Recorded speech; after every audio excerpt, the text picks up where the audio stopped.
ใจกันดีกว่าแต่ป้อมไรรู้แต่ปั้นศรัทธาคำว่ามันบังเคยสิข้าไม่รอยิ่งมันทุกหมอได้ปล่อยมันได้ดาอย่าเอามาจองมาคองในใจมีรู้ชีวิตเลยห่างข้างใจยิ่งรักเป็นไหมเข้าใจเบื่อหน่ายมีมากมีน้อยก็เคยแบ่งปันเทถึงไปไม่ต้องร้าวรานดูมันสะสมสุขนั้นยาวนานคิดดีทำดีลูกนี้งดงามพร้อมกับพำมันหรือปันสุขไม่ทุกข์จากไปมีเดินต่อให้ต้องสดใสทุกวันยืมคำไว้หัวใจก็ปางโป่งบางทางคนสุดล้นหัวใจ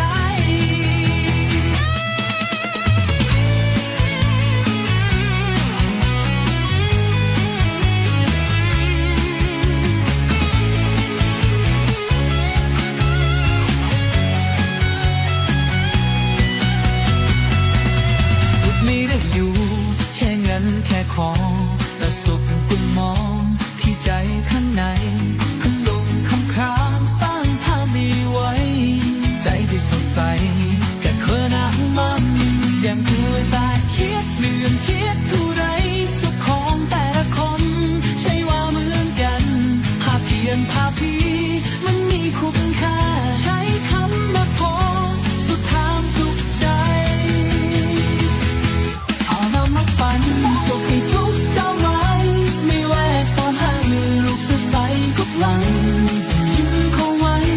หัวใจตาบานเดี่ยงปองคำสุขรูปรัวใจ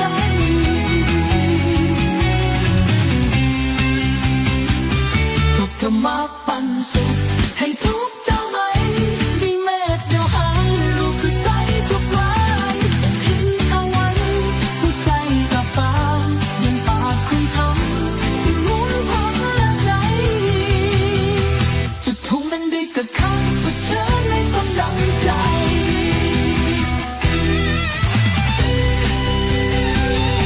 ได้มีนั้นจำไว้เพียงฟังไหม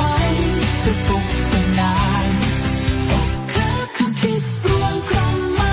ให้คนเข้าใจและน้อมได้ใช้ในชีวิตประจำวัน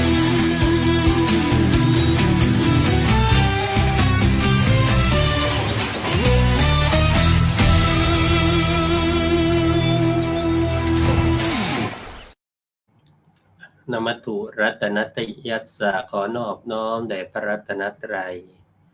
ขอถวายความเคารพพระอาจารย์และก็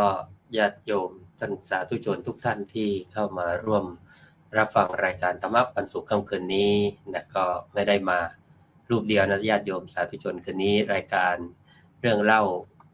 พระเจ้า500 ชาตินะก็ขออนุญาตพักไว้ก่อนอันนี้มาคุยกับครูบาอาจารย์ซึ่งเมตตาเข้ามาร่วมรายการในวันนี้หน้าจอท่านใช้ว่าพระอาจารย์หน้าตาดีนะพระวิทยากรซึ่งใน Facebook ของพระอาจารย์ก็ชื่อนี้โยมนะติดตามผลงานของพระอาจารย์ได้อาตมาเองก็ยังไม่จำเลยนะชื่อพระอาจารย์พระครูก็เดี๋ยวจะให้พระอาจารย์ได้แนะนำด้วยว่าอยู่ที่ไหนจังหวัดอะไรนะแล้วก็มีกิจกรรมอะไรที่พระอาจารย์ได้ปฏิบัติอยู่บ้างนะซึ่งก็ได้เจอกับพระอาจารย์หลังสุดก็น่าจะเป็นที่โคราชนะอาจารย์นะตอนนั้นไปปฏิบัติผมไปอบรมพระธรรมทูตสายทางประเทศอยู่นะพระอาจารย์ก็มีโอกาสได้เดินทางไปพบเจอกันแล้วก็หลังสุดก็คือพระอาจารย์ได้เข้าร่วมโครงการพระธรรมวิทยากรที่กรุงเทพมหานครวันนี้ก็ถือโอกาสจะนิมนต์พระอาจารย์ได้มาพูดคุยสนทนากันในเรื่องเล่าเทศกาลเข้าพรรษานะซึ่งจะได้ให้ญาติโยมสาธุชนได้รู้จักได้ทักทายได้ถูกต้องกับผมเองก็จะได้บันทึกไว้ด้วยนี่เพิ่งติดต่อพระอาจารย์เมื่อกี้ส่งลิงก์เข้าไปนะท่านกำลังเดินทางอยู่พอดีนะแล้วก็เข้ารายการทันเวลาก็ ขอกราบนิมนต์พระอาจารย์ได้ทักทายญาติโยมครับผมแนะนำตัวด้วยครับครับกราบถวายความเคารพท่านพระอาจารย์พระครูสุนทรธรรมนิเทศตลอดจนพระมหาเถระที่อยู่ในโลกออนไลน์และเพื่อนสามิกทุกรูปที่อยู่ในโลกออนไลน์นะครับขอธรรมสวัสดีญาติโยมสาธุชนทุกคนทุกท่านนะครับรู้จักกันในนามพระอาจารย์หน้าตาดีมาแล้วนะครับชื่อเสียงเรียงนามเดิมนะครับชื่อพระครูปรีชากิจจาธรนะครับปัจจุบันอยู่ที่จังหวัดนครราชสีมาอยู่ที่โคราชนะครับเป็นเพื่อนพระธรรมวิทยากรรุ่นแรกๆกับครูบาอาจารย์ที่ได้ร่วมกันนะครับงานบรรยายงานอบรมงานค่ายเยาวชนก็สนองงานแล้วก็ปัจจุบันนะครับเป็นสนองงานคณะสงฆ์นะครับของอำเภอหนองบุญมากจังหวัดนครราชสีมาเป็นเลขานุการเจ้าคณะอำเภอหนองบุญมากนะครับจังหวัดนครราชสีมาเป็นเจ้าคณะตำบลไทยเจริญอยู่ในจังหวัดนครราชสีมานี่แหละครับในอำเภอหนองบุญมากนะครับก็ได้กราบขอบพระคุณท่านอาจารย์พระครูสุนทรธรรมนิเทศนะครับที่ได้เมตตาให้โอกาสได้มาสนทนาปราศัยและเปลี่ยนความรู้ในข้อมูลอันน้อยนิดที่กล่าวกับผมได้มีความรู้แล้วก็พอได้สนทนาปราศัยเผื่อญาติโยมหากมีอะไรที่ครูบาอาจารย์แนะนำก็ขอได้โปรดชี้แนะได้เลยนะครับครับผมเดี๋ยวก็ญาติโยมได้พบเจอพระอาจารย์อาจจะเป็นครั้งแรกในรายการนี้แล้วก็อาจจะได้เคยพบเจอในหน้า Facebook ของพระอาจารย์ชื่อนี้เลยโยมนะพระอาจารย์หน้าตาดีนะพระวิทยากร ซึ่งพระอาจารย์ค่อนข้างจะคิวยาวนะในการเข้าอบรมนะบรรดาเยาวชนแล้วก็ตามห้างบริษัทต่างๆนะก็สามารถติดต่อไปได้นะพระอาจารย์ท่านมีเทคนิควิธีในการนำเสนอที่ไม่น่าเบื่อนะและว่ามีเทคนิคใหม่ๆในการให้คนเข้าถึงธรรมก่อนอื่นก็จะขออนุญาตทักทายญาติโยมที่เข้ามาแล้วคุณโยมเกษณีไม้นุชนะสาธุอนุโมทนา ตอนนี้ยังอยู่สุราษฎร์อยู่หรือเปล่านะฮะเดินทางกลับมาเยี่ยมทางบ้านคุณโยมขอบคุณบัณฑิตสาธุนะคุณโยมใหม่กนกวันแล้วก็คุณโยมปลาก็ทักทายญาติธรรมทุกท่านด้วยโยมป้าชื่นใจนะจากสมุทรปราการนะสาธุอนุโมทนาคุณโยมปลาก็ทักทายมาทั้งสองรูปโยมแหม่มไหมโยมแหม่มนะสาธุนะนี่โยมทักมาบอกนมัสการพระอาจารย์ทั้งสองเต้าเลยนะคะทั้งสองเต้าขออภัยเจ้าขาโยมจะใช้คำว่าเจ้าขานั่นแหละโยมสำลีเหลาเมืองกลางนะสาธุอนุโมทนาโยมสุภาผาคำนะคุณโยมนี่ทักทายกันนะโยมกรสวยนะโยมสาวไหมลุงโยมสาวนะพี่สาวก็โยมขอบคุณนี่ทักทายพระอาจารย์พิชาเลยแสดงว่าติดตามเป็น FC พระอาจารย์อยู่นะคุณโยมปลาบอกอาจารย์ยังอยู่สุราษฎร์ค่ะกลับพรุ่งนี้แต่ต้องกลับไปทำงานต่อด้วยนะก็พระอาจารย์เป็นทั้งเจ้าคณะปกครองนะเจ้าคณะตำบลแล้วก็เป็นเลขาเจ้าคณะอำเภอด้วยนะท่านก็มีภาระในงานสายการปกครองสนองงานคณะสงฆ์ในจังหวัดนครราชสีมานะก็มากมายงานเผยแผ่ท่านก็คิวยาวแต่ว่าเชื่อเหลือเกินว่าพระที่ท่านทำงานด้านการเผยแผ่เนี่ยคือมีความตั้งใจมากที่จะช่วยการสืบทอดพระศาสนาเพราะถือว่าเป็นงานหลักที่พระเจ้าท่านให้พระสงฆ์ทั้งหลายได้ออกไปนะก็คือให้ไปทำหน้าที่เผยแผ่ธรรมนะโดยเฉพาะในช่วงเข้าพรรษานี้ก็เลยเป็นสิ่งที่พระสงฆ์เองก็จะได้ตั้งหลักในการศึกษาธรรมนะในการปฏิบัติธรรมเพราะว่ามีพระธรรมวินัยว่าพระสงฆ์จะต้องอยู่จำพรรษาซึ่งในประเด็นเหล่านี้เดี๋ยวก็จะมาฟังครูบาอาจารย์ท่านได้เมตตาเล่าสู่กันฟังโยมนะก็เกร็ดเล็กเกร็ดน้อยนะจากวันเข้าพรรษา เราก็ยังอยู่ในช่วงต้นเข้าพรรษากันอยู่หลายท่านก็ยังคงไปวัดไปวาตอนค่ำไปปฏิบัติธรรมนะอยากให้ได้สัก3 วัน5 วัน7 วันก็เพื่อที่จะเป็นการสะสมบุญบารมีกันนะซึ่งวันนี้เรื่องเล่าวันเข้าพรรษาก็ขอเบื้องต้น อยากจะเอาความหมายก่อนพระอาจารย์คำว่าเข้าพรรษาไอ้คำว่าพรรษานี่โยมก็สงสัยอีกเข้าอะไรเข้าพรรษานี่คือเข้าอะไรพระอาจารย์ลองคุยให้โยมฟังหน่อยพระอาจารย์ว่าเข้าพรรษานี่คือเป็นลักษณะอย่างไรครับผมคือได้ถ้าจะเอาภาษาง่ายๆนะครับกับขอบคุณครูบาอาจารย์ถ้าเรามาเอาภาษาพระเราเนี่ยโยมจะเข้าใจยากถ้าเอาภาษาที่โยมเข้าใจง่ายๆนะครับคำว่าเข้าพรรษาเนี่ยเรานับง่ายๆคือการตั้งสัจจะที่เราจะอยู่กับที่เราจะอยู่กับอะไรนั้นจดจ่อกับสิ่งนั้นตั้งมั่นกับสิ่งนั้นนะครับตลอดระยะเวลา3 เดือนนะครับซึ่งพรรษาคำว่าพรรษาเนี่ยพระพุทธองค์ทรงอนุญาตให้พระภิกษุอยู่กับที่เพื่อไม่ให้ออกไปไหนนะครับนั่นก็คือสิ่งแรกที่เราจะอธิบายนะครับคำแรกของมันนะเข้าพรรษาเนี่ยเรานับกันง่ายๆก็คือฤดูฝนนะครับในภาษานี่เรานับกันว่าพรรษานี่คือฤดูฝนการฝนนะครับก็เรียกว่าเข้าพรรษานี่ก็คืออยู่ที่บางคนนะที่เราเรียกว่านะครับกี่การฝนกี่ก็คือความหมายของคำว่าพรรษาครับผมที่เรียกง่ายคือนับง่ายๆเป็นฤดูฝนนะครับฤดูที่ฤดูฝนนะอาจารย์นะแล้วก็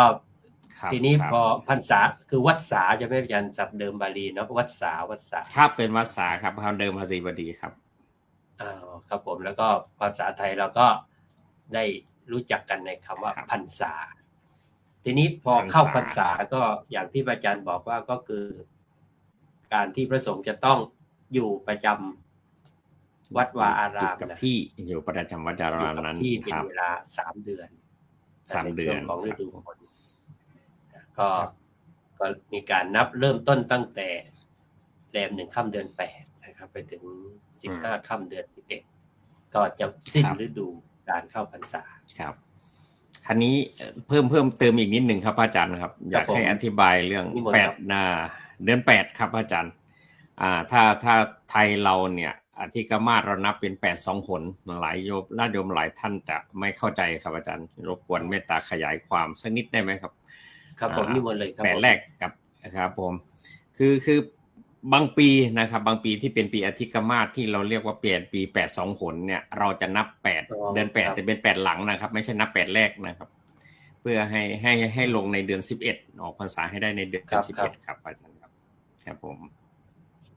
จะได้พอดีกันครับก็อย่างปีนี้ก็มี8 2 หนนะอาจารย์เนาะใช่ครับวันนี้8 2 หนเรานับเป็น8หลังครับเราเอา8หลังเป็น8หลังครับทีนี้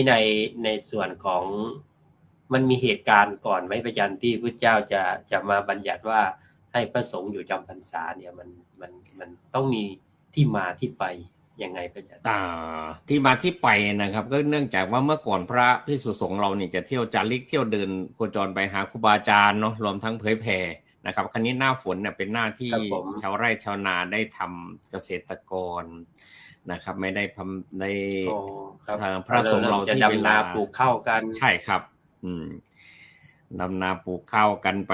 ปเรื่อยครั้นี้พอพระสงฆ์ท่านเดินจาริกเนี่ยท่านเดินไปเหยียบบนคันนาบนก้าวข้าเนี่ยมันเกิดความเสียหายนะครับก็เลยมีญาติโยมไปทูลขอพระพุทธเจ้าของพวกเราเนี่ยให้พระภิกษุได้อยู่กับที่เดิมก็ทักมาว่าขนาดที่สัตว์ต่างๆเนี่ยยังพากันหยุดในช่วงฤดูฝนทำไมพระภิกษุเราไม่หยุดบ้างก็ใช้คำว่าอะไรนะอาจารย์กบยังจำศีลเลยใช่ไหมจ๊ะครับกบยังจำศีลนับง่ายๆอย่างนั้นนะครับอาจารย์ครับดังนั้นถ้าเราจะเดินไปเหยียบ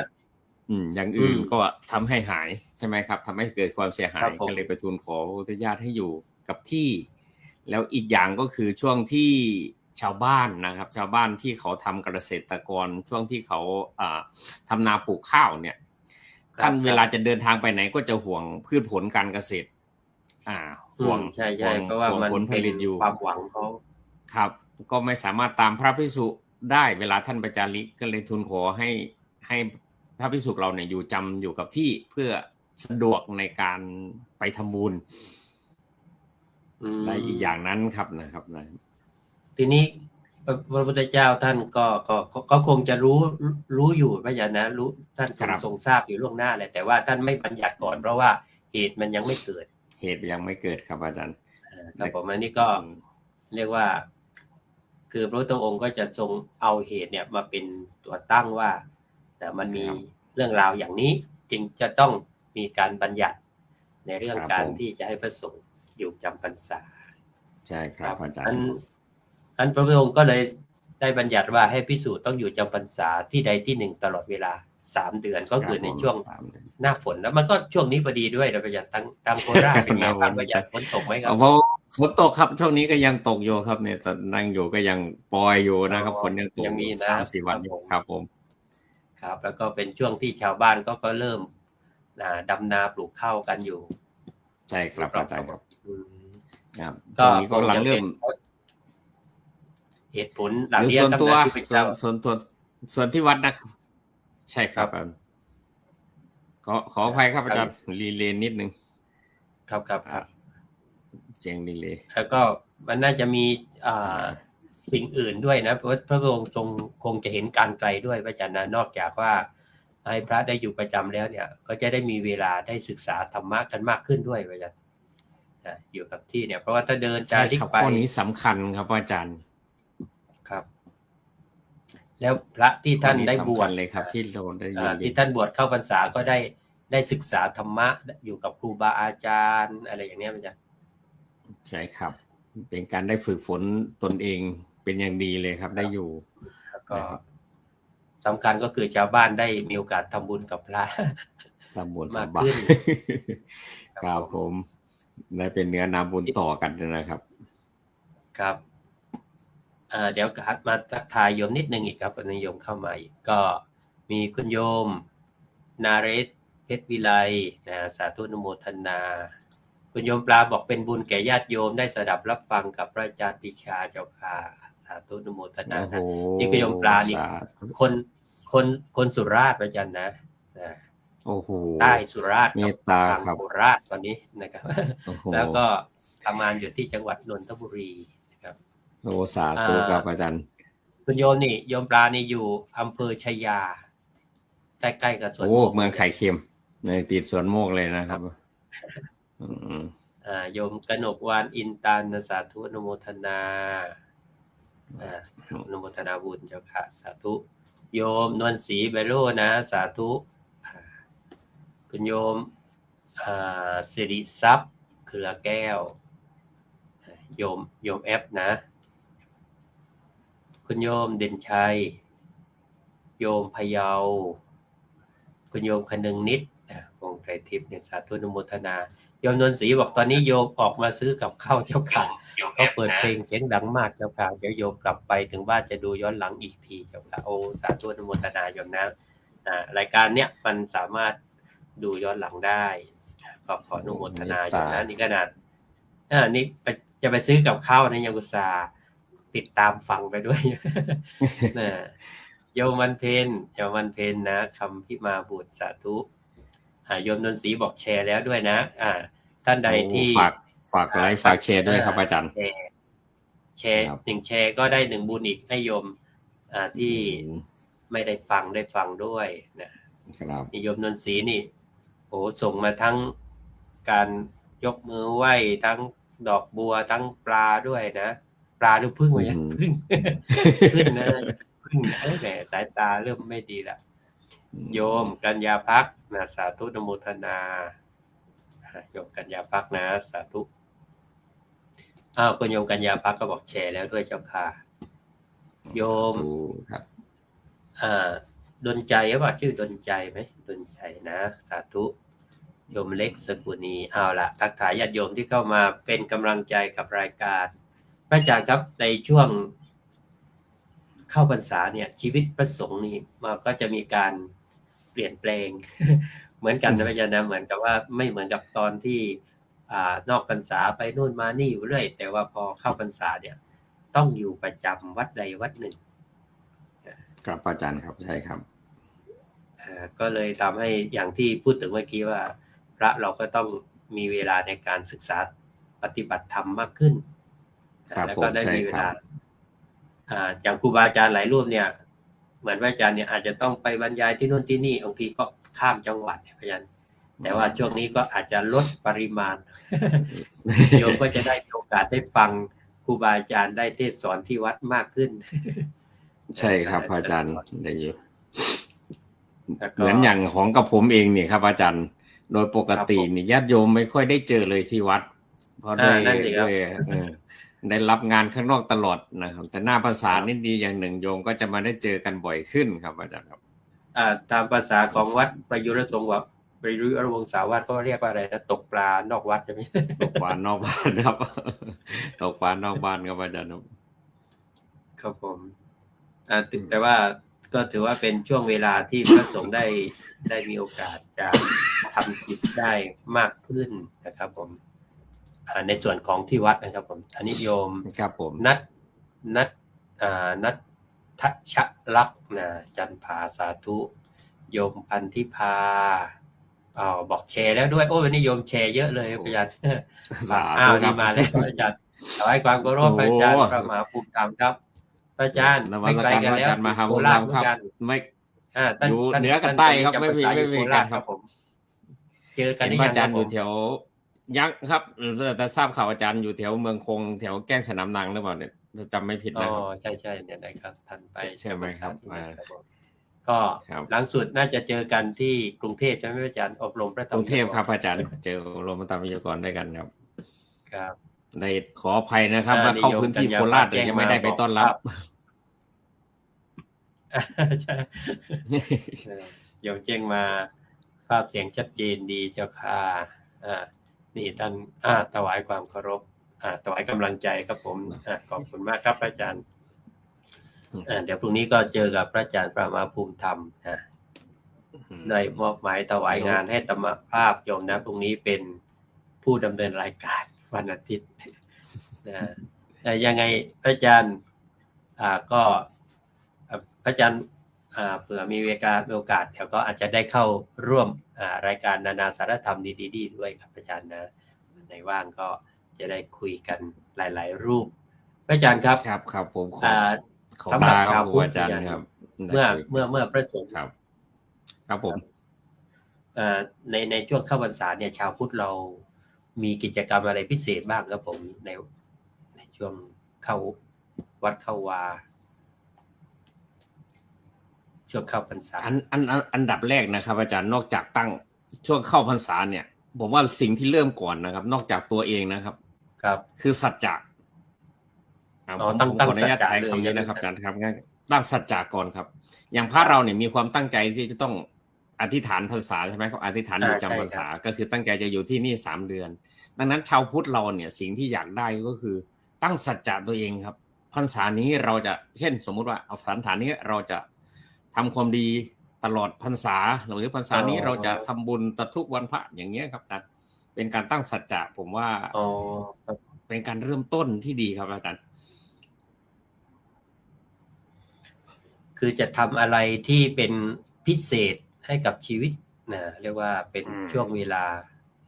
ใช่ครับผม ตั้งใจทำความดีอะไรสักอย่างหนึ่งที่เด่นที่ว่าเด่นเลยว่าอย่างนั้นเรียกว่ายังไม่ได้ทำคือทำแล้วแต่ว่ามันไม่ค่อยจะสม่ำเสมอทีนี้พรรษานี้เราจะทำให้มันเต็มที่เลยเหมือนเมื่อก่อนที่เขารณรงค์อะไรนะครับงดเหล้าเข้าพรรษาใช่ไหมครับเป็นการตั้งปณิธานความดีใช่ไหมครับอันนี้เราก็เพิ่มปณิธานมาใช่ครับเพิ่มนอกจากบางคนนี่เลิกเหล้าได้แล้วต่อไปจะเลิกอะไรอีกเช่นการพนันอาจจะมีอยู่ใช่ครับ3 เดือนนี้ลดไปก่อนใช่ครับก็จะทำให้เงินที่เราพอจะเอามาแบ่งสรรปันส่วนได้เอาไปใช้ในอื่นๆที่ จำเป็นกว่าก็จะได้ประโยชน์คือเก็บหอมริบไว้ก่อนอยากได้อะไร ใช่ครับผม จะได้ซื้อ อืม ครับผมนั้นจากนั้นก็วันพระบางคนก็ตั้งใจเลยว่าทุกวันพระจะได้เข้าวัด ใช่ครับ ไปปฏิบัติธรรมหรือว่าจะตั้งใจตักบาตรทุกเช้าตั้งบาตร3 เดือน ผมว่าหน้าพรรษานี้ ก็เลยกลายเป็น เอาหลักธรรมข้อหนึ่งให้โยมดีไหมครับอาจารย์ ครับ เรายกตัวอย่างเช่น สมมติพระเราตั้งสัจจะจำพรรษาแล้วใช่ไหมครับโยมก็ตั้งสัจจะ ครับ อนุเคราะห์อุปถัมภ์พระสงฆ์อุปถัมภ์พระพุทธศาสนา โดยใช้สังฆวัตถุ 4ก็ได้ครับอาจารย์ มีอะไรบ้างอาจารย์ ทาน ไหนๆก็พูดถึงแล้วครับสังฆวัตถุ 4ใช่ครับมีทานใช่ไหมครับทานอันดับแรก ทาน ทานก็คือการให้ การ ครับผม เสียสละ อ้อมารีไม่ว่าจะให้ด้วยอะไรในการเสียสละเราให้ทั้งนั้นแหละครับอาจารย์ ครับผม เราให้ทานไปครับ2ปิยวาจาครับอาจารย์วจีไพเราะ การพูด การพูดการจา พูดใน ครับผม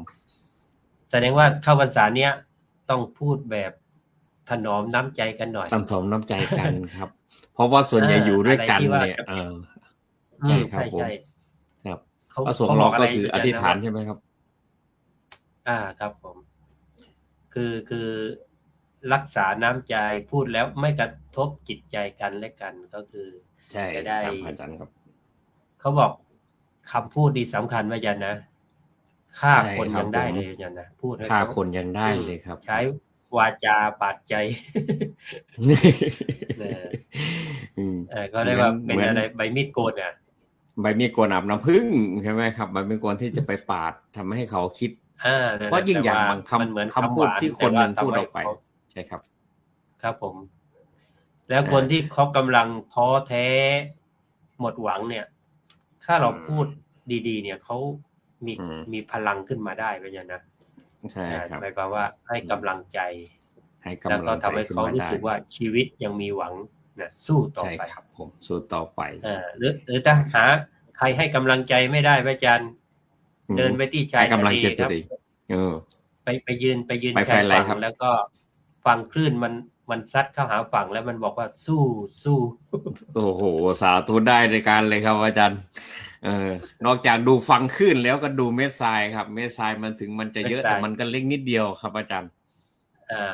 ปัญหามากมาย ใช่ไหครับ แต่ ปัญหามากมาย แต่มันก็นิดเดียวครับอาจารย์เราเหยียบมาเราก้าวข้ามมันได้นะครับ เม็ดทรายดูมากมายแต่มันก็ ครับ นะเล็กนิดเดียวที่เราจะต้อง ใช่ครับผม ไม่ยอมแพ้กับชีวิตที่จะต้อง ไม่ยอมแพ้กับชีวิต ต้องทำให้ ใช่ครับผม อะไรอีกพระอาจารย์ต้องทำให้ชีวิตเหมือนแผ่นดินเนี่ย คือต้องหนักแน่นใช่ไหมอาจารย์แผ่นดิน ต้องหนักแน่นครับ ต้ง อาจารย์ต้องหนักแน่นนะครับ รับได้ทุกเรื่อง รับได้ ทุ ทุกอย่างอะไรที่ตกลงมา ใช่ครับ มันแผ่นดิน ได้ แต่ หมด ตอนนี้ ครับอาจารย์ ก็ที่ไหนนะอาจารย์น่ากลัวจัง ญี่ปุ่นไหมอาจารย์แผ่นดินไหวเนี่ย หรือที่ไหน ครับแผ่นดิน ประเทศ ไหวที่ครับ อันนี้ก็ภัยธรรมชาติอีกนะก็ถึงเวลาที่เราต้องระมัดระวังผมเนี่ยเคยไปญี่ปุ่น แค่ไม่กี่วันพระอาจารย์แผ่นดินไหวตั้ง4 ครั้ง โอ้โห ตอนแรกผมยังไม่รู้เลยพะ อาจารย์แล้ว นั่งกันอยู่นั่งกัน ตื่นเต้นไหม 6-7 รูป แล้วก็ ครับอา ถาม จารย์ ว่า นี่ยังไงเนี่ย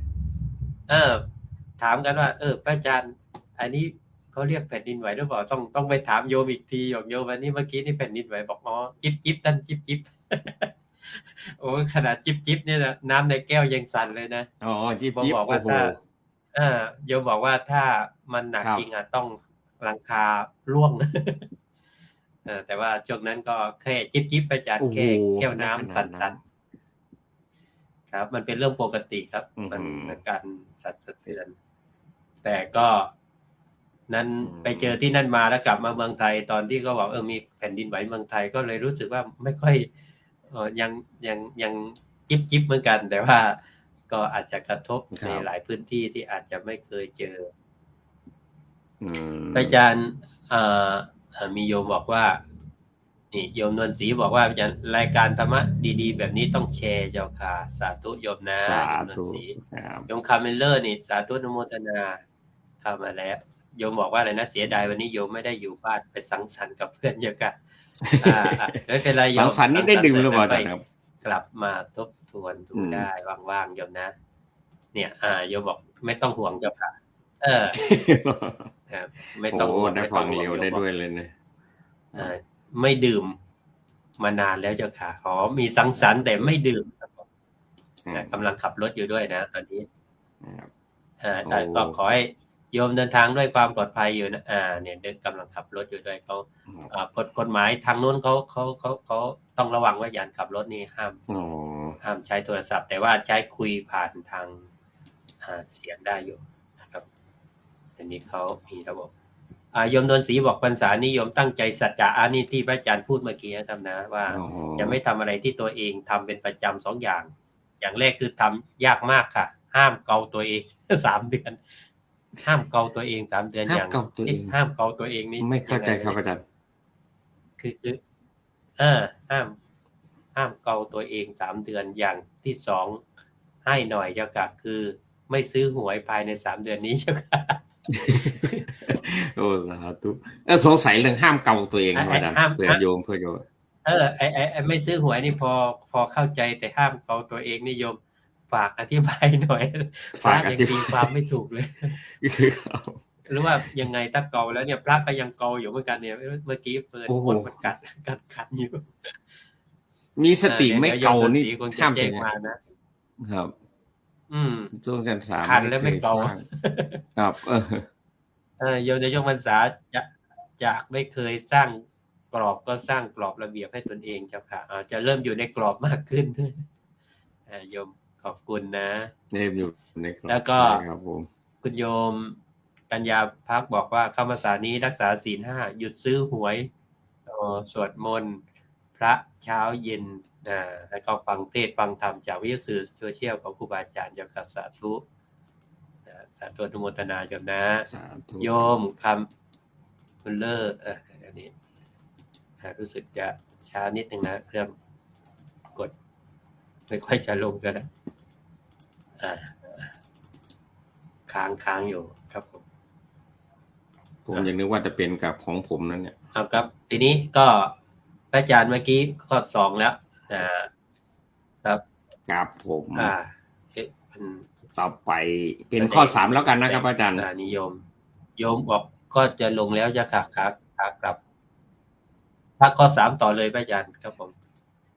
ข้อ3นะครับอัฏฐจริยาครับอาจารย์เอาง่ายๆสงเคราะห์ทานแล้วเมื่อกี้ปิยวาจาแล้วครับครับผมครับอัฏฐจริยานะครับสงเคราะห์นะครับการสงเคราะห์การสงเคราะห์การช่วยเหลือนะครับไม่ว่าจะเป็นสงเคราะห์ตัวเราเองเช่นสมมติว่าเราเลิกแล้วเราหยุดเหล้าเข้าพรรษาเนี่ยเราก็ได้ชื่อว่าสงเคราะห์ตัวเราเองนะครับพักตับสงเคราะห์ตัวเราให้ร่างกายเราสุขภาพแข็งแรงแล้วก็ข้อสุดท้ายอีกข้อหนึ่งก็คือสมานัตตาวางตนให้พอดีไม่ลำบากเกินไปเหมือนเมื่อกี้คำหนึ่งที่โยมบอกมาว่าโยมตีกรอบให้ตัวเองใช่ไหมครับอาจารย์แต่ว่าต้องไม่บีบคั้นตัวเองจนเกินไปนะครับต้องไม่บีบคั้นตัวเองไม่สร้างอะไรที่มันเป็นเงื่อนไขและทำให้ตัวเองลำบากใช่ครับผมไม่ต้องให้ลำบากมากเกินไปพอดีก็อยากเอาพอดีครับผมใช่ครับวางตัวให้พอดีครับตอนนี้ก็กำลังแชร์นะครับเห็นญาติโยมหลายท่านทักมาส่วนตัวครับอาจารย์บอกพยายามแชร์ลงไปในกลุ่มหลายๆกลุ่มโอ้ก็ขออนุโมทนาขอบคุณครับอาจารย์ครับส่งแชร์ต่อกันไปครับนี่ก็เรียกว่าเป็นสังขารวัตถุ4ครับผมสังขารวัตถุ4อาจารย์ฝากข้อคิดนิดหนึ่งในถึงตอนนี้แล้วนะครับผมเห็นญาติโยมหลายท่านเห็นญาติโยมหลายท่านตั้งสัจจะตั้งปณิธานของตัวเองแล้วนะครับบอกอันหนึ่งก็คืออะไรดีๆนะครับให้เก็บไว้เป็นกำลังใจส่วนอะไรร้ายๆเนี่ยก็จดจำไว้แค่เป็นบทเรียนอย่าไปอยู่กับมันครับอย่าไปอยู่กับมันอะไรดีๆเก็บมาไว้เป็นกำลังใจอะไรดีๆเก็บไว้อะไรร้ายๆก็ปล่อยไปถือว่าเป็นบทเรียนครับให้ปล่อยไปครับแต่ให้รู้จักยอมรับความจริงนะครับยิ้มให้เยอะหัวเราะให้มาก นะครับ มองโลกให้กว้างรักตัวเองให้พอทำวันนี้ให้ดีที่สุด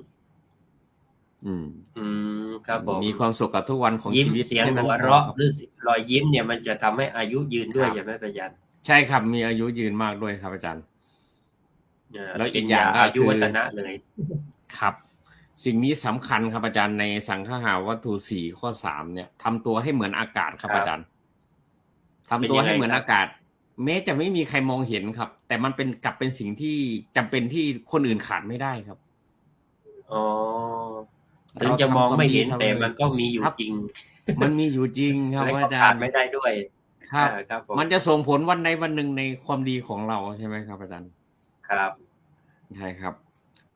ก็ ความดีของคุณค่า อ่ ของเราเช่นเดียวกันครับอาจารย์ไม่ต้องไปอวดให้ใครเจอนะครับ ไม่ต้องไปอวดให้ใครเห็นนะครับ แต่เป็นประโยชน์ของคนรอบข้างเสมอ บางทีเราค่อยๆเติมทีละเล็กทีละน้อยเราค่อยๆให้ไปความดีมันก็จะส่งผลในแบบฉบับที่เราได้เคยทำแค่นั้นครับอาจารย์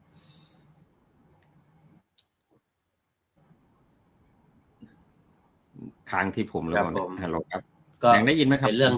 ที่ว่าแต่ละคนถ้ามอง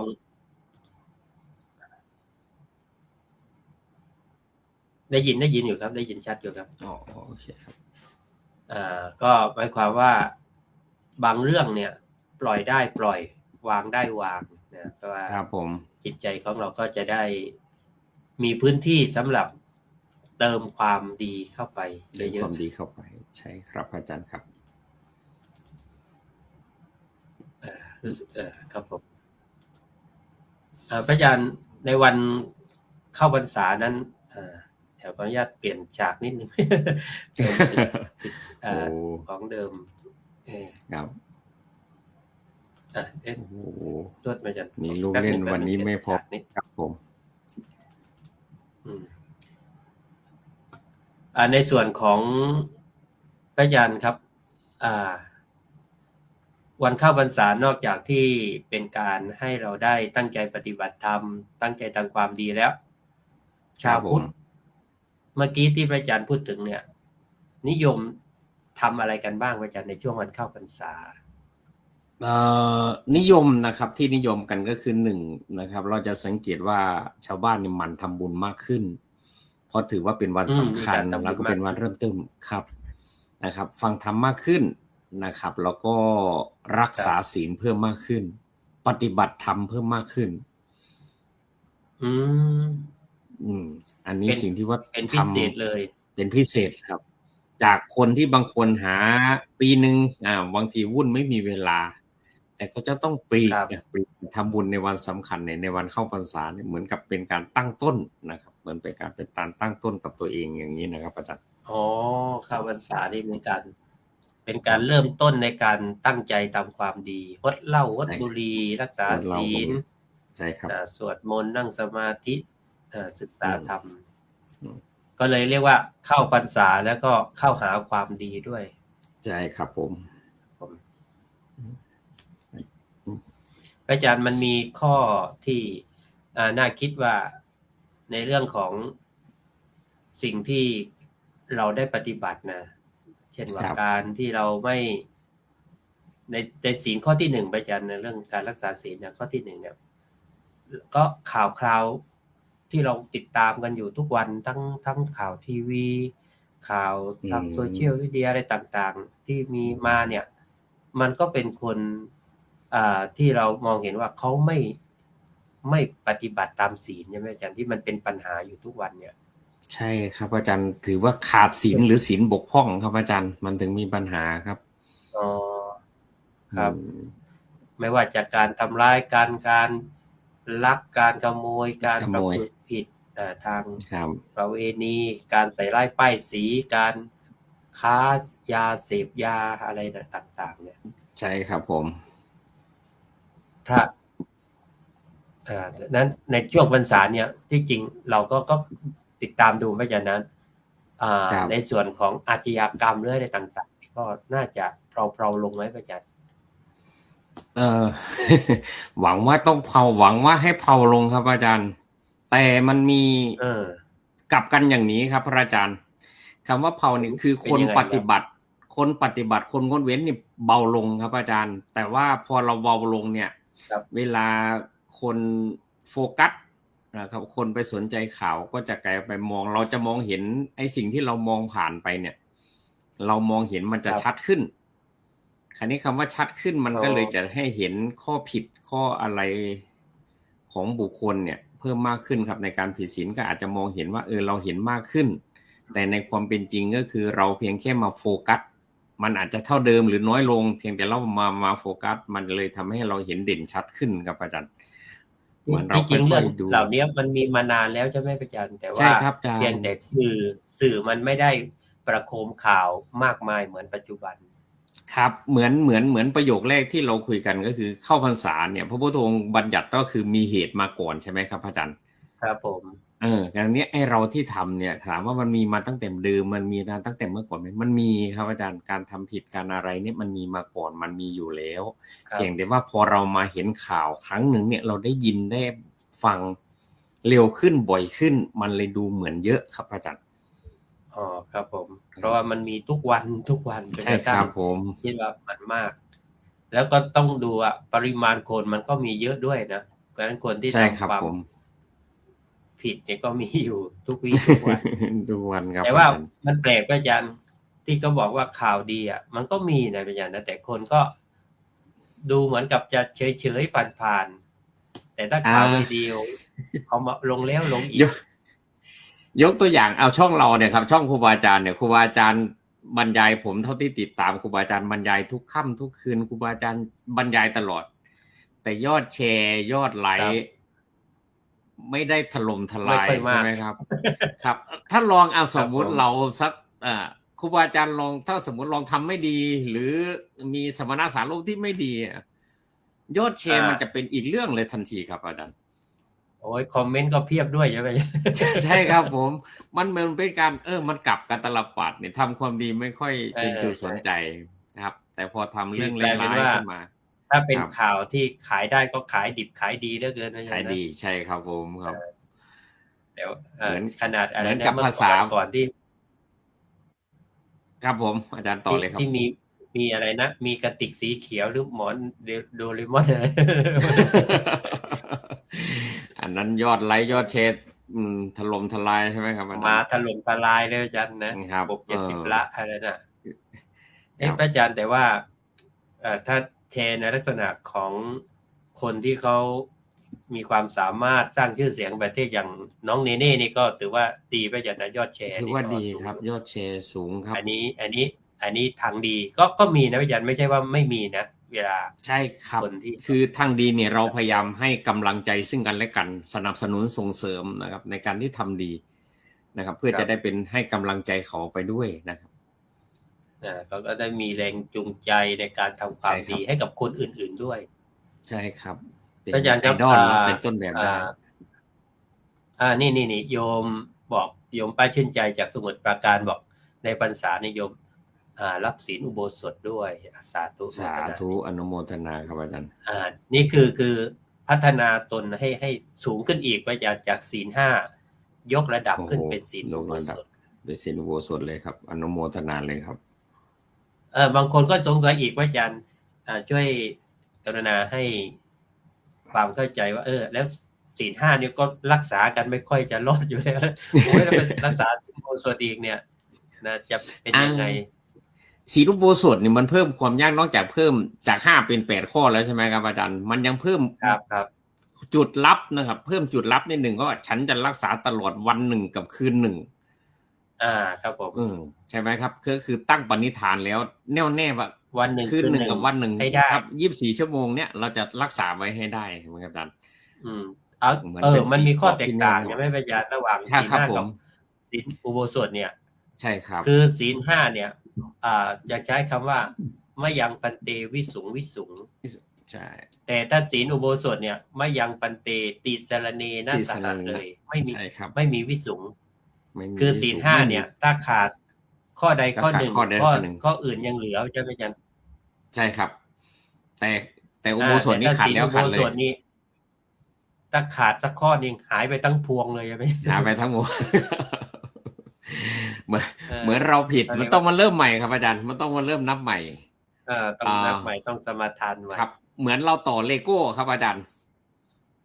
ครั ใช่ บ ไหมพอมันล้มไปตัวหนึ่งมันก็ล้มเหมอยเราก็มาเริ่มใหม่ครับอาจารย์ อ๋อ ครับเรานับไปง่าย โดมิโนอะนะจากที่ว่าเรียง ใช่ เลย ครับ เข้าไปลงกัน เรียง เป็นแถวเล ๆ ย ครับ ครับ มีโยมนิดนึงไว้อาจารย์บอกว่าโยมเนี่ยเป็นโรคภูมิแพ้เจ้าค่ะแพ้ทุกอย่าง ยิ่งตอนที่น้องแมวเข้ามาคลอเคลียร์คนเข้ามาโดนเอาหน้าโยมเต็มๆหน้าโยมเนี่ยจะเป็นผื่นแดงเต็มหน้าคันมากเจ้าค่ะเนี่ยเมื่อกี้ที่โยมบอกว่าจะไม่เกาอาจารย์นะแต่3 เดือนนี้จะคันขนาดไหนจะไม่เกาเจ้าค่ะโอ้โห คือ อา โยม จารย์ จะ มันจะ ต้อง เข้าข่าย ภูมิ ท แพ้ รมานร่างกายไหมครับอาจารย์ โอ้ยถ้าไม่เกานี่มันคันมันภูมิ ครั แพ้ บผม ด้วยอาจารย์ มันจะทรมานร่างกายเกินไปไหม ต้องรักษานะต้องรักษาอย่างไรเดียป้องกันอะไรได้แม้แต่ว่าใจก็รักแมวอาจารย์แต่ว่า ใจก็ แต่ว่า รัก พอโดนแมวแล้วก็แพ้ด้วย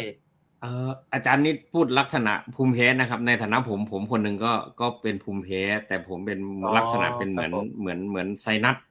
นะครับ เหมือน อ๋อ มะเร็ง ครับ โพรงจมูก ผมนี่โดนข้อเสียของผมคือโดนพัดลมไม่ได้ครับอาจารย์ ถ้าโดนพัดลมแล้ว โอ้ อาจจะเกิดอาการคัดจมูกทันที แพ้พัดลม จามขึ้นมาทันทีครับ อืม แต่ว่าโดนความเย็นโดนแอร์นี่ไม่มีปัญหาครับอาจารย์ แต่ถ้ามีคนเปิดพัดลมแล้วจอเนี่ย ผมจะหายใจไม่ได้ทันที จะจามทันที ฉะนั้นก็เลยต้องพยายามเลี่ยง ครับ ที่ ก็ต้อง ได้ พยายามเลี่ยงครับ เปิดพัดลม แต่ว่าพอเห็นโยม ถ้า บอก ไม่ ว่า มี โยม แอร์ก็ต้องยอมร้อนเลยอย่าไม่ไปยัน ครับผมต้องยอมร้อนครับอาจารย์ มีอย่างหนึ่งก็คืออย่างที่ได้เห็นโยมเมื่อกี้อย่างหน้าจอที่คุณโยมว่าเป็นโรคภูมิแพ้ที่พยายามไม่เกาเนี่ย ผมว่ามัน ครับ มันจะทรมานร่างกายเกินไปไหมครับอาจารย์ มันนั่นสิไว้มันจะทำยังไงดีมันจะมีวิธีแนะนำอยู่ มีวิธีรักษา ถ้าไม่ ไหม่ เกาน อกจาก นี่ รักษา ทายา ไม่เกา ไหม เราปฏิทานอย่างอื่นเราทายาหรือ เอา เรา ยามา เรา ทา เลี่ยง หรือไม่ก็อาจารย์ถ้าโยมไม่แพ้พัดลมก็ต้องเป่าพัดลมให้มันเย็นๆใช่ไหมครับ ใช่ครับผม อันนั้นเห็นด้วยเลยครับอาจารย์ ก็ต้องหาวิธีป้องกันนะเพื่อไม่ให้ ใช่ครับ ให้ต้องคันจะได้ไม่ต้องเกา จะได้ไม่ต้องเกาเอาต้นเหตุดีกว่าครับอาจารย์อย่างแมวมา ถ้า คอ ไม่ เคลีย เกา ร์ ได้ไหม เรา จะแค่รูปแค่รูปเอา ถ้ารู้ แต่ว่า ก็คือมันเกิด ถ้าไม่เกาเลย อาการคันแล้วใช่ไหมครับอาจารย์อย่างเนี้ย ครับ ถ้าไม่คัน ผม ก็คือแมวมาคอเคลียร์เนี่ยก็ลองไม่ต้องไปคอเคลียร์ไม่ต้องไปอยู่ใกล้แมวไม่ต้อง พยายาม ตัดใจ ให้ ห่าง ไว้ จากแมวได้ไหมเอาต้นเหตุมาเลยครับอาจารย์ดีไหม ถ้าไม่สามารถจะหักใจได้เนี่ย แมวเนี่ยบางทีอาจจะเลี้ยงดูให้มันมีพื้นที่เฉพาะ หรือไม่ก็บางวัดเนี่ยเขาไม่ให้เลี้ยงหมาเลี้ยงแมวทำยังไงไปยันเอารูปตุ๊กตาหมาตุ๊กตาแมว สู้ก็ตามแมวไปไหมใช่ไหมครับ มาวางไว้ ของผม ก็แล้วแต่ ขอ ที่โยมจะทำได้ไปยันนะแต่ ใช่ค อ รั ย่า บผม ไม่ให้ตัวเองต้องลำบากมาก ลำบากผมที่วัดครับอาจารย์ขออนุญาตผมมาอยู่ที่วัดเนี่ย ครับผม เมื่อก่อนแรกๆเนี่ย มีคนญาติโยมจะเอาหมาเอาแมวจรจัดมาปล่อยเยอะเลยครับคราวนี้มันทำให้มันสกปรกมันรกรุงรังมันอะไรไม่ได้ใช่ไหมครับคราวนี้ ครับ วิธีแก้ของผมก็คือเราจะไปกำจัดหมากำจัดแมวก็ไม่ได้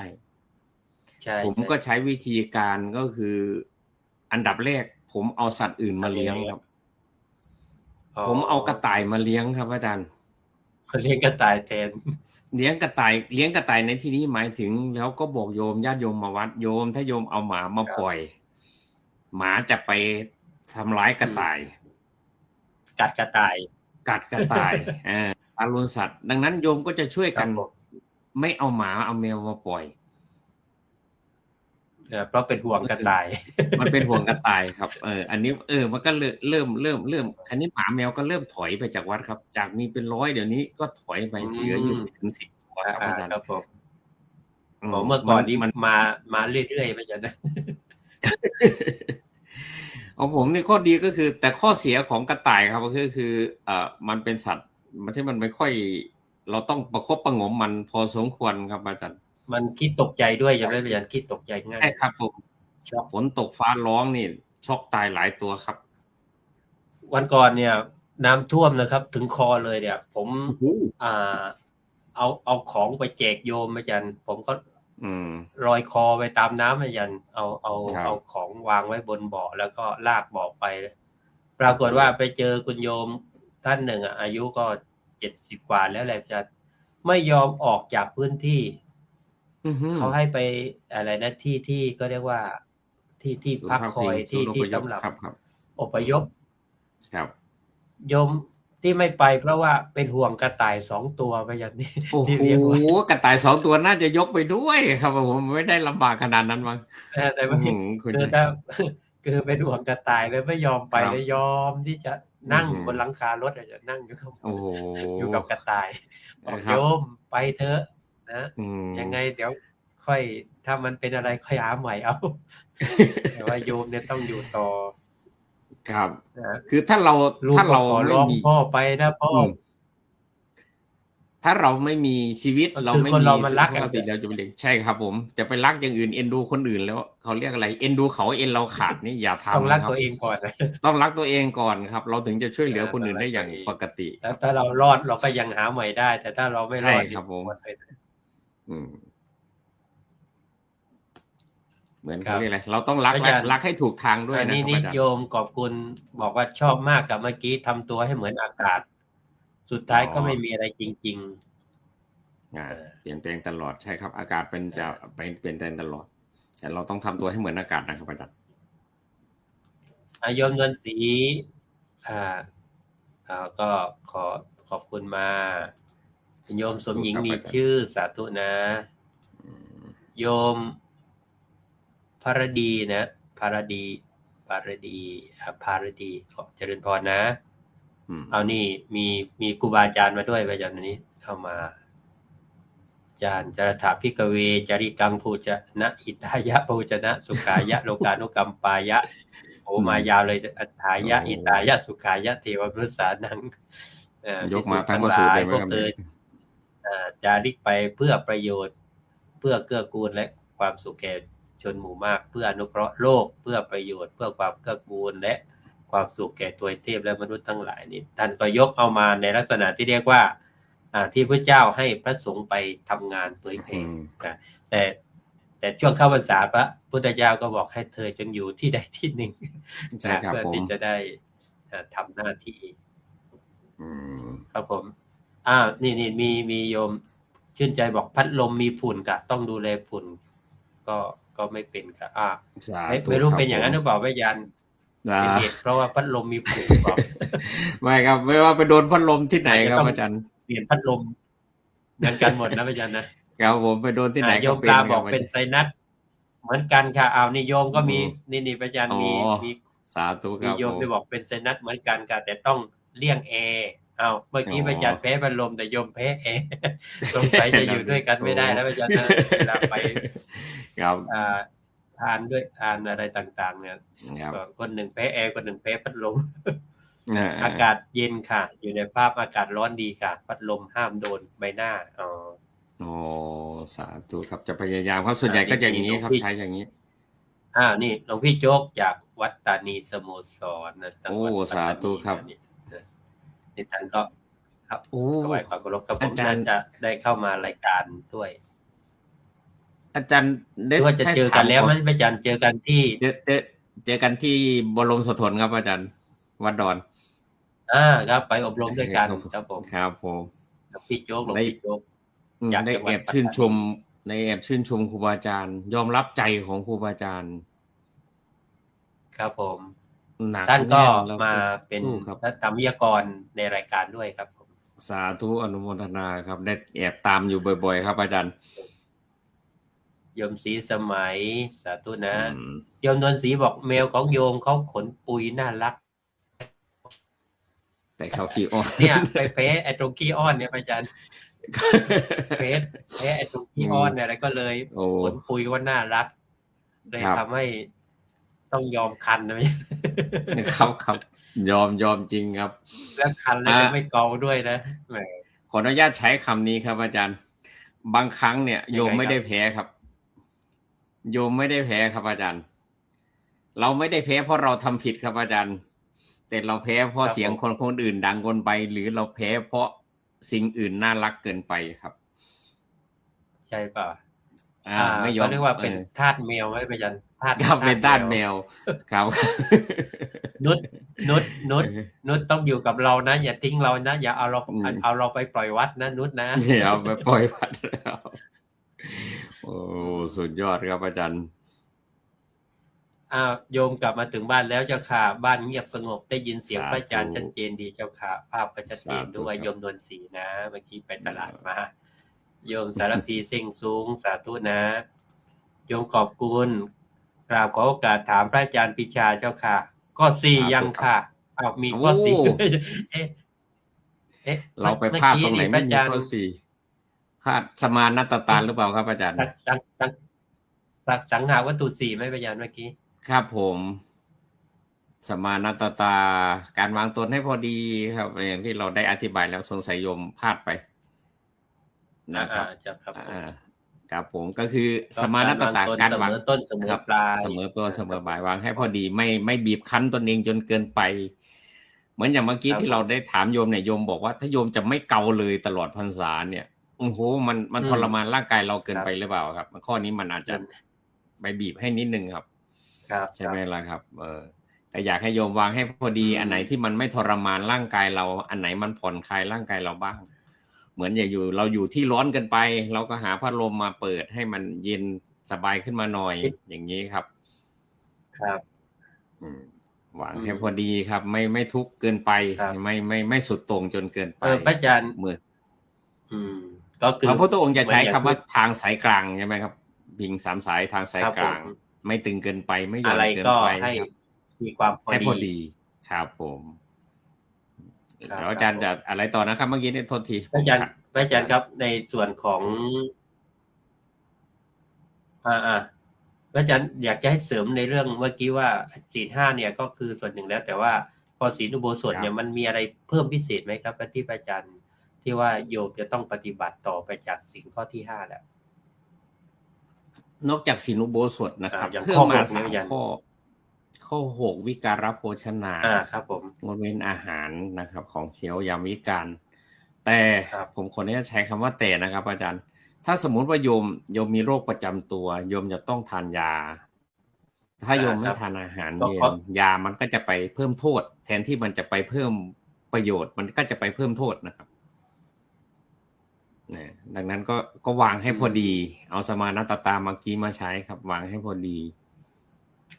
ไม่ทำลายร่างกายเกินไปนะครับอันนี้คือข้อ6ครับครับส่วนข้อ7นะครับข้อ7ก็ข้อนี้สำคัญครับข้อนี้อยากให้ปฏิบัติและตั้งใจได้งดฟ้อนรำขับร้องนะครับแล้วก็ทาด้วยเครื่องประคมผิวอันลักษณ์สวยอันนี้ก็ดูร่างกายเราใช่ไหมครับสุภาพสตรีเนี่ยของหอมเครื่องประดับอะไรต่างๆมันเป็นของคู่กันไม่ยันนะใช่ครับผมสวยความงามแล้วยกมาอย่างเมื่อกี้ครับอาจารย์ขออนุญาตถ้าคันแบบเมื่อกี้แบบโยมเกิดอาการคันโยมเกิดอาการแพ้แล้วโยมใช้แป้งทาเพื่อบรรเทาอาการคันแป้งนั้นครับผมเป็นยานะครับได้นะครับทาเพื่อให้มันเป็นยานะครับไม่ใช่ทาเพื่อเสริมความงามเรามีเหตุนะครับเป็นการรักษาโรคภัยไข้เจ็บรักษาโรคภัยไข้เจ็บครับอาจารย์ใช่ครับได้คือจริงๆทุกอย่างมันมีข้อยกเว้นนะอาจารย์นะมันมีข้อใช่ครับมันมีข้อยกเว้นไม่ใช่ว่าจะห้ามเด็ดขาดครับเหมือนกับเราตั้งใจขออนุญาตครับเหมือนยกตัวอย่างเข้าพรรษาเมื่อกี้นี้มีเรื่องที่ได้คุยกับโยมก็คือชวนพระชวนโยมเนี่ยช่วยกันทำความสะอาดศาลาทำความสะอาดวัดคราวนี้พอเราทำความสะอาดพระพุทธรูปนะครับเราก็ใช้ผ้าเช็ดเราก็ขัดสีฉวีวันบังเอิญเนนน้อยก็ถามครับพระอาจารย์ครับในเมื่อเราจับเศียรพระอันนี้ของเนนน้อยครับเนนน้อยถามเราไม่บาปเลยครับ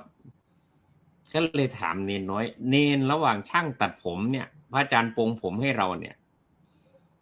กับญาติโยมมาปรงผมให้เราเนี่ยเราชอบให้ใครปรงผมเนี่ยประโยคนี้เนนก็บอกชอบให้พระอาจารย์ปรงผมเพราะพระอาจารย์เป็นพระมีศีลมากกว่าผม นั่นคือเนนครับ ครับ แต่พอบอกว่าถ้าให้โยมล่ะโยมมาปรงผมให้ ยังบอกโยมมีศีล 5โยมมาจับหัวเนนเดี๋ยวโยมบาป พระอาจารย์ผมก็เลยบอกงั้นพระอาจารย์ยังไม่เฉลยนะว่าเนนเป็นอย่างไร ผมก็เลยยกตัวอย่างพระพุทธรูป ครับ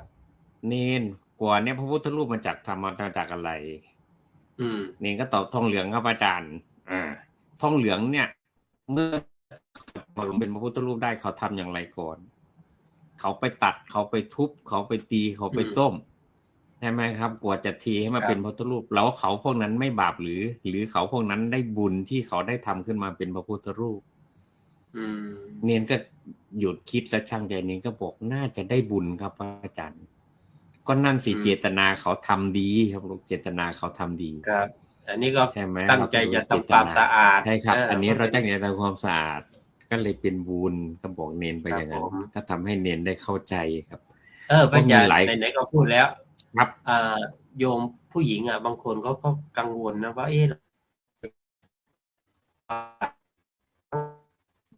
ผมก็เคยบอกโยมอย่างนี้ไม่ใช่นะโยมอันนั้นเจตนาโยมตั้งใจจะทำให้พระพุทธรูปสะอาดมันดีอยู่แล้วแหละยกตัวอย่างหมอแล้วกันครับอาจารย์หมอพยาบาลรักษาคนไข้รักษาพระภิกษุเนี่ยถ้ากลัวบาปก็ไม่ได้รักษาไม่ได้จับพระภิกษุไม่ได้รักษามันก็ไม่หายเลยครับนั้นครับผมนะครับเพราะว่าเจตนาตรงนั้นบริสุทธิ์อยู่แล้วเจตนาใช่ครับผมเรามีเจตนาไม่ทราบว่าบางทีที่บ้านโยมอาจารย์พระพุทธรูปที่ตั้งบนหิ้งบูชาเนี่ยเขาเมาจับใยแมงมุมจับเป็นเพราะว่าโยมไม่กล้าจับไปทำจะเพื่อทำความสะอาดเพราะกลัวบาปเพื่อบ่อยอาจารย์แล้วมีคนมาทักว่าโหทำไมปล่อยพระพุทธรูปเคลอะขะอย่างนั้นสกปรกอย่างนั้นเราดีใจหรือเราเศร้าหมองล่ะครับอาจารย์เนี่ย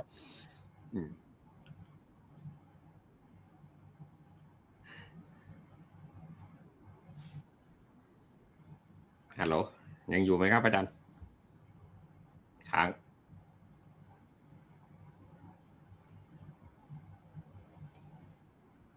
ครับจริงๆแล้วมันน่าจะต้องรีบดูแลเลยอาจารย์นะรีบทำความสะอาดเลยรีบทำความสะอาดเลยครับผมยิ่งช่วงเข้าพรรษาเนี่ยต้องให้องค์พระพุทธรูปเนี่ยดูผ่องใสด้วยหน้าตาจะได้ขออนุญาตยกทางสบายใจครับขออนุญาตยกทางชาวพุทธฝั่งเพื่อนบ้านเราฝั่งเมียนมาฝั่งโซนภาคเหนือของประเทศเราครับอาจารย์ครับ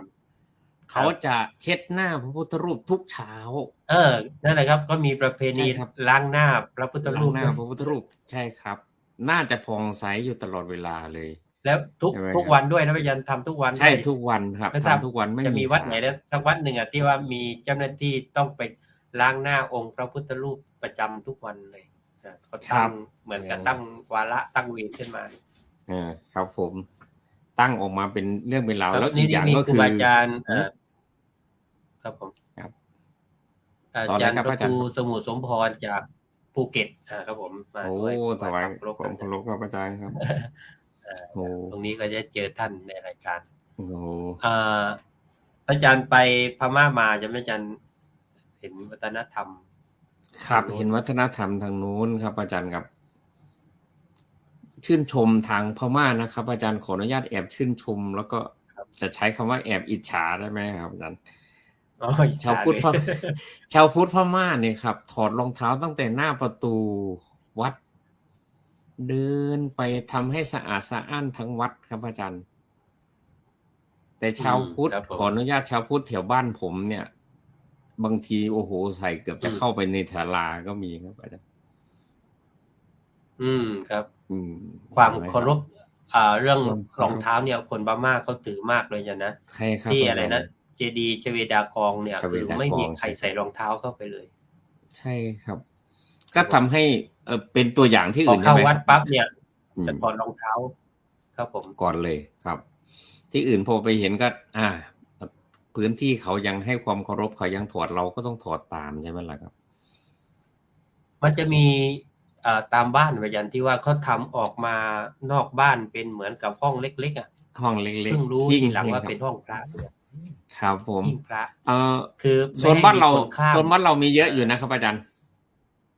แบบเนี้ย อ๋อ โซนบ้านเรา มี มี นะครับ เยอะ นะ ครับ มีเยอะโซนภาคเหนือเรา ครับ มีโซนทางขออนุญาตทางจังหวัดตากทางถ้าสองอย่างเนี่ย อืม ก็จะทำออกมา แต่มี อ๋อ ข้อ ครับผม ข้อดีก็คือ เขามีพระพุทธรูปเหมือนเขาบอกเขาทำวัดไว้กับบ้านของเขา เขาบอกว่าถ้าเขาทำดีเนี่ย เขาทำดีเขาบูชา พระพุทธรูปก็จะคุ้มครองเขา เขามีความเชื่ออย่างนั้น คืออ อ สามเณรที่ผมไปรับมาเรียนเนี่ยขออนุญาตเป็นชนเผ่า ครับ แถ ผ ว ม โซนภาคเหนือโซนเผ่าประเทศเพื่อนบ้านเรานี่แหละครับ เขาก็จะเล่าพิธีการ ครับ ของเขาก็คือตอนเช้านะครับตอนเช้าไม่ว่าจะไปไหนเนี่ย เขาจะต้องมาบูชาพระก่อนเหมือนทำวัดเช้าเหมือนสวดมนต์ก่อน แล้วก็ก่อนจะไปตักบาตร เข้าเฝ้าพระพุทธเจ้าก่อน ครับ ก่อนจะไปตักบาตรใส่บาตรพระสงฆ์เนี่ย ข้าวจะต้องมาถวายพระพุทธที่อยู่บ้านเขาก่อน อ๋อ ครับแล้วถึงออกไปใส่พระ คื ส อง ฆ์ ถวาย หน้ พระ บ้น สงฆ์ได้ต้องถวายพระพุทธก่อน ครับแล้วพระพุทธที่อยู่ในบ้าน บูชา เขานะครับ บูชา ต้องบูชาของเขาก่อน ครับผม แล้วเขาก็ทำมาตลอดนะครับเขาทำมาตลอด อืม ครับ อันนี้ชื่นชมครับ นี่ ชื่น ก็ ชม เป็ แล้ น วก็ แนวปฏิบัติตามความเชื่อ ครับ เมื่อกี้มาข้อที่ 7 แล้วอาจารย์เมื่อกี้ขอล่นไปข้อที่ 6เนี่ยโยมสงสัยอาจารย์ว่า ครับ ถ้าไม่สบายเวลาจะทานกล้วยเนี่ย สักลูกก่อนกินยาต้องทำพิธีขอไหม โอ้โห คือเกิดไม่สบายแล้วอะ พิธีขอนี่หมายถึงยังไงครับอาจารย์ ลองอธิบายพิธีขอให้ผม จะ หน่อย ขออนุญาตถือศีลอุโบสถแล้วเกิดบังเอิญว่าต้องกินยา ขอกล้วยสักลูกได้ไหม เราตั้งสัจจะดีกว่าไหมครับอาจารย์ เราจะไม่ทำให้ร่างกายครับ เราต้องเอาบทพิจารณาอาหารมาให้โยม ใช่ไหม เราจะไม่ทำทุกขเวท ห นา รือว่าวันนั้น ไม่ให้ ถ้า เกิด รู้สึก ขึ้น ไม่สบายก็อาจจะงดไปก่อน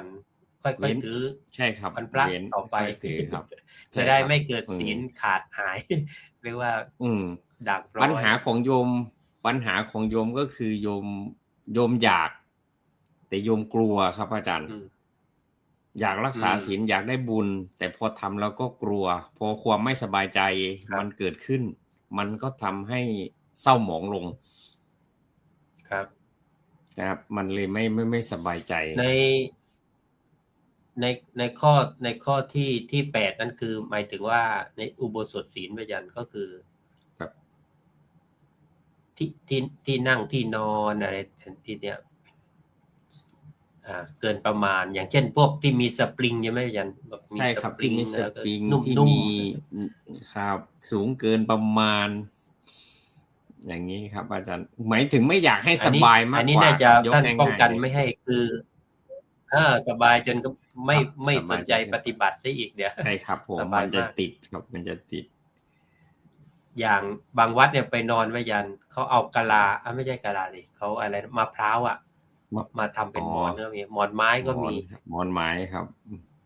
หมอนไม้หมอนกันลา ครั ทาง บ โซนผมนี่จะ หมอนไม้ ทางโซนผมนี่ เพื่ จะ อไม่ให้นอน เยอะอยู่ สบายมาก ครับ ครับ ครับผม ผมของโซ แล้ว น ก็ ผม มี นี่จะ เสื่อ เป็น บางๆผื คน รับ เดียวนอน มีเสื่อบางๆผืนเดียวโซนอีสานเนี่ยส่วนใหญ่จะเป็นท่าหน้าอุโบสถนะครับ อาจารย์หน้าเข้าพรรษาเนี่ย ฟูก แม้แต่ฟูก ครับ ฟูกที่นอนพระสงฆ์ที่เป็นฟูกบางๆนะครับ ยังเอาออกนะครับเหลือแต่เสื่อปูนอนกับหมอนไม้ครับ หมอนไม้ก็จะเป็นพับกันยกไปนะ นี่โยมบอกโยมดวนศรีเมื่อกี้ที่ดูอยู่กับ ครับ ชอบน้องแมวพยัญชนะโยมเป็นคน โอ้โห มีความ สาธุ อดทนสูงเจ้าค่ะ มีสัจจะด้วยเมื่อโยมตั้งใจว่าจะไม่ทำอะไรแล้ว โยมก็จะไม่ทำจริงๆเจ้าค่ะโอ้ไม่เกาก็คือไม่เกาพยัญชนะ อนุโมทนาเลยนะสุดยอดเลยนะแต่ระวังอย่าทรมานร่างกายตนเองเกินไปนะครับ อย่าให้ลำบากมากเกินไป อย่า นะ ให้ลำบากมากเกินไปค อั รั น บ นี้หลวงพี่โจ๊กนะครับถวายความเคารพ ครับ ครับผม อืม โยมบอกเนี่ยอาจารย์มากค่ะที่ให้คำแนะนำมาด้วย โอ้โห อ่า สาธุเลยน่าจะเอาอดทนของโยมมาเป็นเนี่ยครับ โยมชื่นใจพระมหาไมมุนีอ๋อนี่ อ๋อ น่า ที่ จะ ล้างหน้า ที่ ใช่ไหมครับ พม่า ที่ ที่พม่านะพี่ยันนะที่ล้างหน้าเนาะ ครับล้างหน้าครับ พระมหาไมมุนีอ๋อนี่ ขอบ แสดง คุณ ว่าโย มาก ม เลยครับนี่ขอบคุณมากเลย โยมโยมชื่นใจบอกพระไมมุนีล้างหน้าแปรงฟันครับทุกวันมีแปรงฟัน โอ้ ด้วย มีแปรงฟันด้วย โอ้สุดยอดเลย ไม่ทันได้ โย สั ม ง ขอ เก บ ต คุณ เรื่อง บอก การ ชาว แป พ รง ม่า ฟัน ภูมิใจในความศรัทธาต่อพุทธศาสนา โยมนวลศ ได้ รี ยิ บ น อกว่าบางคนใส่บาตรพระ ครับผม ขออนุญาตอาจารย์ย้อนกลับไป ใส่บาตรพระ ข้อความเมื่อกี้ครับอาจารย์ข้อความชาวพม่า ครับ ศรัทธาข้อนี้ครับมีข้อสังเกตครับพระอาจารย์ทำไมชาว สัง พ เกต ม่าเนี่ย อะไรบ้างครับผม ชาวพม่าเนี่ย เป็นชาวพุทธที่ศรัทธานะครับกราบพระก็ถึงพื้นอย่างสนิทใจไปเข้าวัดก็ถอดรองเท้า ครับผม ไม่ใส่รองเท้าในวัด แต่กลับ ครับ พระสงฆ์สามเณรการปฏิบัติตัวของเขาพระสงฆ์สามเณรพม่าเล่นตะกร้อเล่นฟุตบอล เป็นเรื่องปกติ ครับแต่เทียบกับชาวพุทธเราชาวพุทธประเทศเรา ครับ ไม่ได้ขนาดนั้น แต่ว่าพอเจอสามเณรขนาดสามเณรวิ่งสามเณรภาคฤดูร้อนเนี่ยไม่สำรวมหน่อยก็ยังเอาไปตำหนิตีเตียนครับอาจารย์ ครับ คือ เรามี ไม่เข้าใจวัฒนธรรมเขา ใช่ครับ แต่ว่าเขาเคารพ คน เขาเคารพพระสงฆ์สามเณรสุดยอดเลยนะครับ ของพม่า ครับผม ของ เรานี่อยากให้พระเคร่งครับอาจารย์แต่โยมไม่ค่อยเคร่ง โอ้อยากให้พระเข่ง อ่าน อยาก ศ ให้ พ พระ อา ดี จารย์พระ ครับ คือพระอยากที่จะทำอะไรผิดนะแต่โยมเนี่ย ในวัดเนี่ย พอมีงานศพก็กินเหล้ามีงานศพก็เล่นพนัน โอ้โห คือมาท้าทายพระพุทธเจ้าในวัดเลยอ่ะ ฉันเป็น โอ้โห ชาวพุทธเนี่ยแต่ฉันจะทำในสิ่งที่พระเจ้าห้าม โอ้โหสุดยอดเลยครับถ้าอย่างนั้น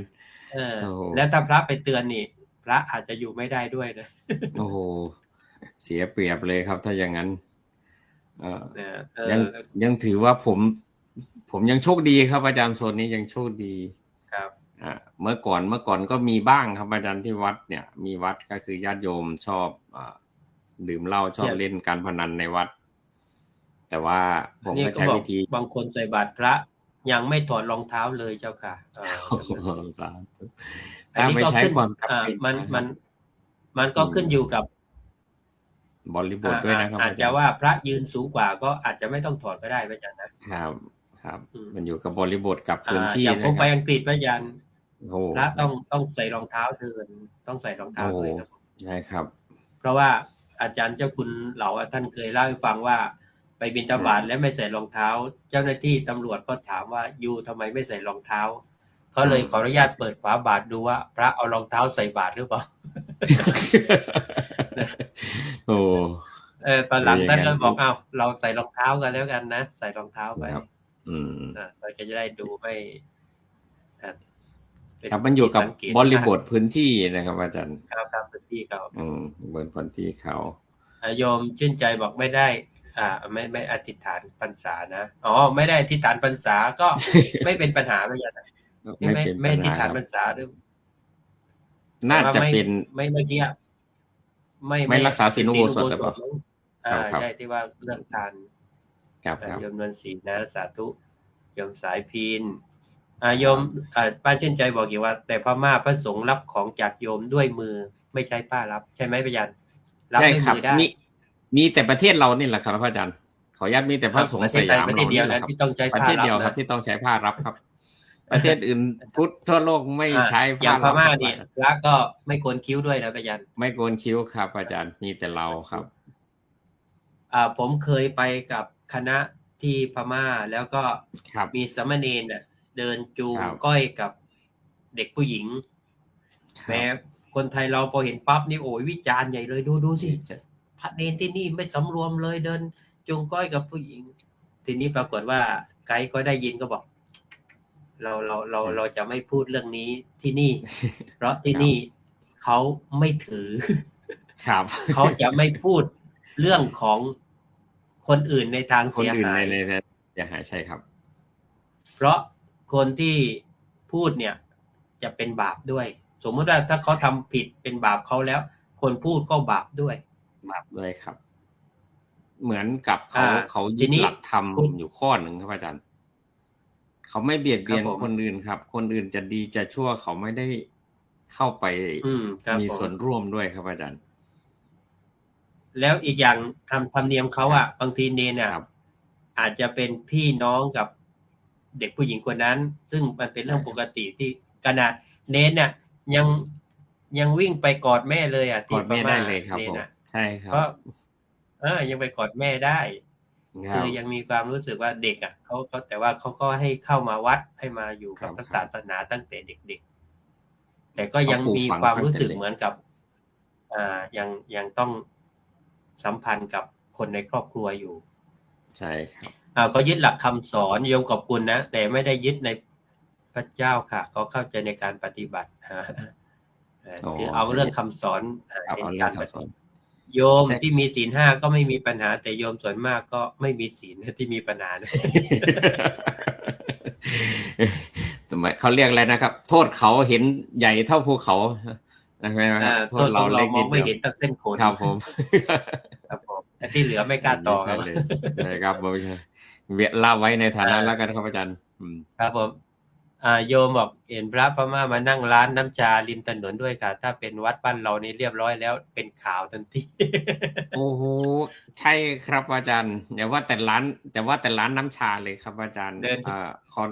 ออนุญาตผมไปอยู่ที่ตรงภูยอูนะครับ ครับผม วิปัสสนาเนี่ยครับ แต่ก่อนเข้าคอร์สเนี่ยครับเขาพาไปนั่งแม้กระทั่งร้านอาหารเลยนะครับ ครับผม ไอเราก็ไม่เคย เราก็อายกระดาก แต่ว่าพระเพื่อนกันเนี่ยครูบาอาจารย์ที่เป็นเพื่อนธรรมะเขาบอกอาจารย์มาบ้านเขาถ้าอาจารย์ไม่เข้าเมืองตาหลิวอาจารย์ไม่หลิวตาตาม อาจารย์จะไม่ได้วิชาความรู้จากเขาไปเลย ครับผม ก็เลยเราก็จำเป็นก็จะต้องไปบ้านเขาทำอย่างไร เราก็ปฏิบัติตามอย่างนั้นเนี่ยเพียงแต่ว่าอันไหนเราเลี่ยงได้เราก็เลี่ยงใช่ไหม อาจารย์เคยไปอินเดียไหมอาจารย์ เคยไปครับอาจารย์ครับ อาจารย์เคยไปอินเดียไหม ครับผมเคยไปครับอาจารย์ครับ โยมที่เห็นในลักษณะแบบเนี้ย ถ้าไปอินเดียเนี่ยจะลำบากหน่อยอาจารย์เพราะว่า ใช่ เวลา ครับ เขามียกนิ้วโป้งกับยกนิ้วก้อยอะไร แบบ โยมจะนุ่งกางเกงฟิตไปไม่ได้นะ ใช่ครับอาจาร โย ย์ ม ครับ โยมจะต้องเปลี่ยนเป็นผ้าถุงทันที ทันทีเลยครับ ไม่ อาจา ว่าร ย์ ก็กระโปรงอ่ะ เพราะว่าห้องน้ำอินเดียเนี่ยมันแบบกว้างมากเลยทีเดียว ใหญ่โตที่สุดในโลกใช่ไหมครับอาจารย์ ครับฉะนั้นก็ต้องปรับตัวเหมือนอย่างว่าในบริเวณที่เราไปบริบทต่างกันนะครับผมก็วันนี้พระอาจารย์ที่จริงตั้งใจว่าจะชั่วโมงหนึ่งนี่ผ่านมา18 นาทีแล้วก็ไม่เป็นไรพระอาจารย์เรื่อง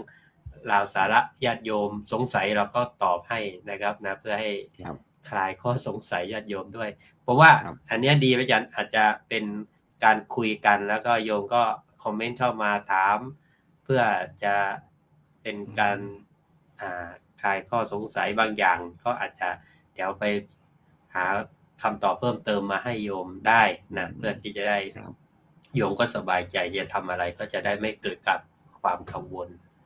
แต่วันนี้ก็ต้องขอบคุณพระอาจารย์พระครูปิชามากนะครับผมที่ ครับผม ได้เมตตามาร่วมรายการนะธรรมพันสุขครับผมพระอาจารย์ทิ้งท้ายรายการอยากจะฝากอะไรญาติโยมบ้างครับนิมนต์ครับผมก่อนจะได้ฝากก็ต้องกราบขอบพระคุณท่านพระอาจารย์ท่านพระครูสุนทรธรรมนิเทศนะครับที่ได้เมตตาได้ให้โอกาสได้มาร่วมเติมเต็ม ไม่รู้จะได้สาระบ้างไม่ได้สาระบ้างต้องกราบขออภัยนะครับแล้วก็ ฝากบอกเป็นข้อคิดให้ญาติโยมแล้วกันนะครับทำความดีนะครับไม่ต้องมีคนเห็นนะครับแต่ให้รู้ว่าทำดีแค่นั้นพอนะครับให้เรารู้ว่าเราทำดีจงเชื่อมั่นในตัวเราครับถ้าเราไม่เชื่อมั่นในตัวเราแล้วใครจะมาเชื่อมั่นในตัวเราแค่นั้นพอครับกราบขอบคุณครูบาอาจารย์แล้วก็เจริญพรญาติโยมทุกท่านครับสาธุครับขอบพระคุณมากครับอาจารย์แล้วก็ขอบคุณญาติโยมทุกท่านที่มาร่วมเป็นส่วนหนึ่งของรายการธรรมะปันสุขที่ร่วมติดตามรับชมรับฟังรายการในค่ำคืนนี้ด้วยก็คงจะสมควรแก่เวลาให้ญาติโยมสาธุชนทั้งหลายได้พักผ่อนพระก็จะได้ปฏิบัติกิจใน อ่าช่วงนี้ต่อไปด้วยนะก็ขออนุโมทนาทุกท่านนะที่ได้คอมเมนต์เข้ามานะร่วมนะแล้วก็นะอันนี้โยมยังตามมาบอกบิณฑบาตยันเย็นเลยกันที่มานะก็จะมีอะไรพระอาจารย์เป้งเป้งเป้งเป้งอ่ะนะ เป็นไงครับ ดินข้างหน้าด้วย กันน้อยครับ บ้านเราก็มี เหมือน เพลงพุทธ เป็นอะไร เองครับ เขาเรียก อาจารย์บิณฑบาตกลางคืน ใครกระดิ่งได้อะไรทั้งนั้นนะครับ อืม ถ้าเมืองตาหลิวต้องหลิวตาตามจะขาดยึดไว้ ใช่ครับขออนุโมทนาขอบคุณครูบาอาจารย์ ครับ ก็เรียนพรนะโยมนะวันนี้ก็รายการคงจะเท่านี้โยมแม่นเดี๋ยวจะยาวต่ออีกเลย ก็ขออนุโมทนาทุกท่านนะที่เข้ามาร่วมนะรับชมรับฟังขอบคุณพระอาจารย์นะที่ได้เมตตากับรายการธรรมปัสสุขในการมาแบ่งปันเรื่องราวดีๆนะก็ขอให้พระอาจารย์มีสุขภาพแข็งแรงแล้วก็ได้ทำหน้าที่ปฏิบัติสืบทอดอายุพระศาสนาเป็นนานๆครับผมแล้วก็ขอเจริญพรขอบคุณญาติโยมทุกท่านก็ขอให้มีความสุขกับการทำหน้าที่ของตนให้ประสบผลสำเร็จเข้าพรรษาเข้าหาความดีให้ได้รับอานิสงส์โดยทั่วกันทุกท่านทุกคนเทินขอเจริญพร ครับ